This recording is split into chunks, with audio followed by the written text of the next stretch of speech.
उसमें सबसे पहला नाम अभिनेत्री मधुबाला का ही आता है। अपनी प्यारी मुस्कान और बेबाक हंसी के लिए जानी जाने वाली मधुबाला को हिंदी सिनेमा का वीनस भी कहा जाता है। एक ऐसा दौर था जब हिंदी फिल्म इंडस्ट्री में गिने चुने चेहरे ही दर्शकों को लुभाते थे। 1940 के दशक में एक ऐसी हीरोइन थी जिसकी खूबसूरती को लोग आज भी नहीं भूल पाए हैं। वो जिसे हम मधुबाला के नाम से जानते हैं। फिल्म मुग़ल-ए-आज़म में मधुबाला ने अनारकली का जो किरदार निभाया वो आज भी लोगों के दिल में बसा हुआ है। मधुबाला का जन्म 14 फरवरी 1933 को दिल्ली में एक पश्तून मुस्लिम परिवार में हुआ था। उन्होंने यूँ तो फिल्मों में एंट्री बाल कलाकार के रूप में 1942 में आई फिल्म बसंत से कर दी थी। उस वक्त उनकी उम्र महज 9 साल थी, लेकिन बतौर अभिनेत्री उन्होंने 1947 में नीलकमल में काम किया, जिसे फिल्म मेकर केदार शर्मा ने बनाई थी। इसके बाद उन्होंने 1947 में दिल की रानी और 1948 में अमर प्रेम में काम किया। ये सभी फिल्में उन्होंने द शोमैन कहे जाने वाले राज कपूर के साथ की थी। मधुबाला का बचपन का नाम मुमताज़ बेगम जहां दहलवी था। वो अपने माता पिता की 5वीं संतान थी और उनके अलावा उनके 10 भाई बहन थे। अपनी बहनों में वो सबसे ज़्यादा कमाती थी। उन्होंने छोटी उम्र में ही फिल्मों में काम करना शुरू कर दिया था, जिसके चलते वो स्कूल नहीं जा सकी। उन्हें उर्दू आती थी। वो भी क्या दौर था जब यूसुफ उर्फ साहेब उर्फ दिलीप कुमार का मधुबाला से इश्क हिंदुस्तान भर में चर्चा का विषय था। एक दूजे के लिए परफेक्ट जोड़ी, मगर नज़र लग गई किसी दिल जलेगी।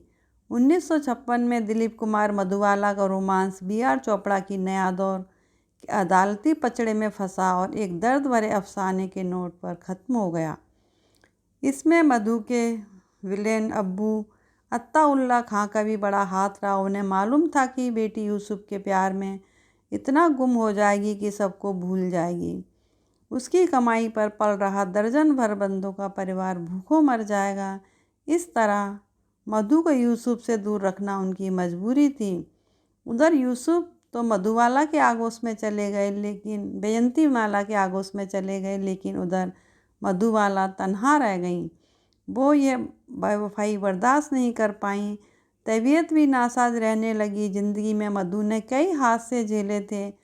1954 में मद्रास में बहुत दिन हुए कि शूटिंग के दौरान खून की उल्टी हुई थी। लंबे आराम और मुकम्मल चेकअप की सलाह की, उन्होंने परवाह ना की।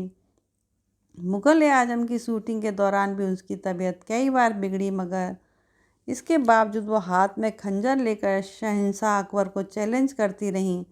प्यार किया तो डरना क्या, तो कभी भारी भारी लोहे की जंजीरों में जकड़ी हुई शिकायत करती दिखी। मोहब्बत की झूठी कहानी पर रोए। नासाज तबीयत के मद्देनज़र उन्हें ऐसे सीन नहीं करने चाहिए थे, लेकिन सीन में जान फूंकने की गरज से वो ऐसा करती रहीं। ऐसा करके शायद वो खुद को साहेब से मुखातिब पाती थी, मानो यूसुफ को संदेशा भी दे रही होती थी, मैं अब भी तुम्हारी हूँ। यूसुफ भी शायद लौट आते, मगर बीच में मधु के अब्बू ने खड़े होते। मधु खुद भी तो अपनी कमाई पर पल भर रहे परिवार को नहीं छोड़ना चाहती थी। ऐसे में वो करती भी तो क्या। आखिरकार साहेब को दिल से निकालने का दर्द भरा फैसला किया। उन्होंने 1960 में किशोर कुमार से शादी कर ली। किशोर से शादी करने की कई वजह थी। मधु उसके साथ चलती का नाम, गाड़ी, झुमरू, हाफ टिकट आदि कई फिल्में कर चुकी थी। किशोर कई बार उससे शादी का पैगाम दे चुके थे। कहते थे मर जाऊंगा। मधु को हंसाने के लिए उसके पागलों जैसी हरकतें करते रहे। मधु को लगा कि किशोर उसे हंसाते रहेंगे, उसे गमों से दूर ले जाएंगे, मगर इसके बावजूद वह असमंजस में रही कि क्या वो किशोर को ठीक से समझती हैं। लेकिन ये तो तय था कि वो किशोर से मोहब्बत नहीं करती थी। उन्हें यह भी शक रहा कि किशोर उसे वाकई चाहते हैं कि नहीं। अगर चाहते भी हैं तो कितना। दरअसल ये किशोर की दूसरी बीवी थी। उस शादी से मधु के अब्बू खुश नहीं हुए, मगर उनके पास इस रिश्ते को कबूल करने के सिवा दूसरा रास्ता भी नहीं था। उन्हें डर था कि कहीं मधु विद्रोह ना कर दे, डिप्रेशन में ना चली जाए। मगर उनके लिए बड़ी खुशी की बात यह थी कि मधु यूसुफ की न हुई। अगर वे यूसुफ की हो जाती तो सब कुछ भूल जाती। किशोर को मधु की बीमारी मालूम थी मगर उसकी गंभीरता को नहीं समझा। मर्ज बढ़ता देख वो मधु को चेकअप के लिए लंदन ले गए। डॉक्टर ने दिल दहलाने वाली खबर दी। मधु के दिल में एक बड़ा सुराख था और वाकई ज़िंदगी ज़्यादा से ज़्यादा 10 साल तक। हाय, क्या से क्या हो गया। किशोर का दिल टूट गया। उन्होंने खुद को फिल्मों में डुबो लिया। अब मधु के नसीब में सिर्फ मौत का इंतज़ार करना बचा था। किशोर को काम से फुर्सत नहीं थी। हर वक्त मधु से चिपके रहें और ऐसे ही मुकाम पर मधु को उस प्रेमी की शिद्दत से ज़रूरत थी जो उसको उससे भी ज़्यादा बेपनाह मोहब्बत करता हो। आहा, वो साहे भी हो सकते थे। काश वो एक बार अब्बू से सॉरी बोल देते। सारे गिले शिकवे जाते रहते। शहनाइयाँ बज उठती मगर अब बहुत देर हो चुकी थी। मधु मायके आ गई। यूँ भी ससुराल में उसे अब कभी प्यार नहीं मिला। किशोर 15-20 दिन एक आध बार थोड़ी देर के लिए आकर मिल लेते थे। उस दरमियान 44 साल के दिलीप ने अपनी से आधी उम्र की शायरा बानो से ब्याह रचा लिया। मधु ने सुना तो धक हो उठा। यकीनन तो कतई खुश नहीं हो सकती थी। जो शख्स उसका होना चाहिए था वो किसी और के आगोश में चला गया था। उनके मुंह से इतना ही निकला, वो मेरे नसीब में नहीं थे। आखिरकार 23 फरवरी 1959 को दोजख भरी जिंदगी से मधु छुटकारा पा गई। किशोर बाहर जाते जाते रुक गए। बताया जाता है कि मधु की ख्वाहिश के मुताबिक उनके जिस्म के साथ उनकी पर्सनल डायरी भी दफन कर दी गई।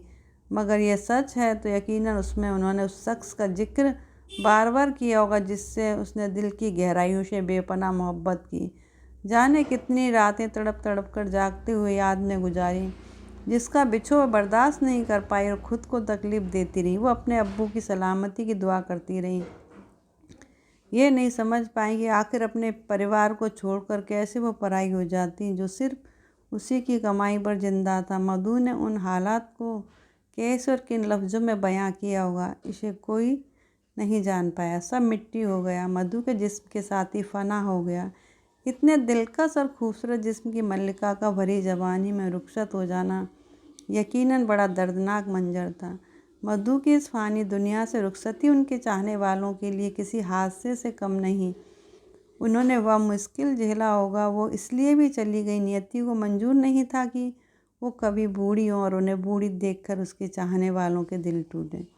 मधु ने चाहा था कि जब वो आखिरी सांस ले तो साहिब उस दिन उनके पास ना हो, इसलिए कि उसे जाते हुए देखना वो बर्दाश्त नहीं कर पाएंगे। इत्तेफाक से यूसुफ उस दिन बम्बई से बाहर थे।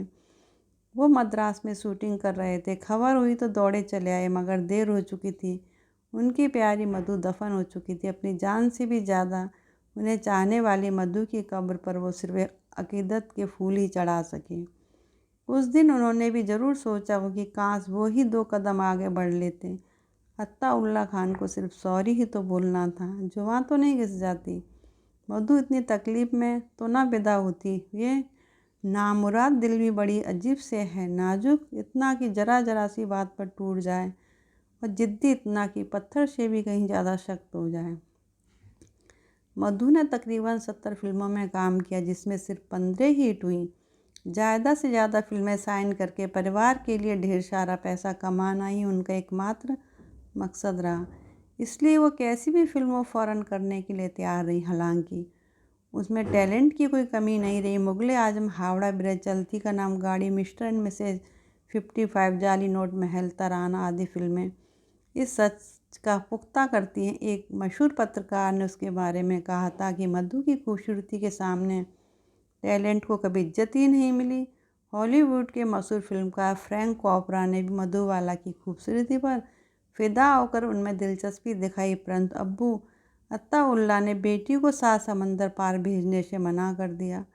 दरअसल उन्हें बेटी के बीमार दिल का हाल मालूम था। अमेरिका की पत्रिका थिएटर आर्ट्स ने अपने अगस्त 1952 के अंक में मधुबाला को खास जगह दी थी। मशहूर पत्रकार वी.के. करंजिया ने कहा था कि उन्होंने जब पहली मर्तबा मधु को देखा तो देर तक पलकें बंद नहीं कर पाए। इतनी नायाब खूबसूरती की कल्पना कभी खुशनुमा सपने में भी नहीं की थी। वो कुदरत का नायाब बुत थी।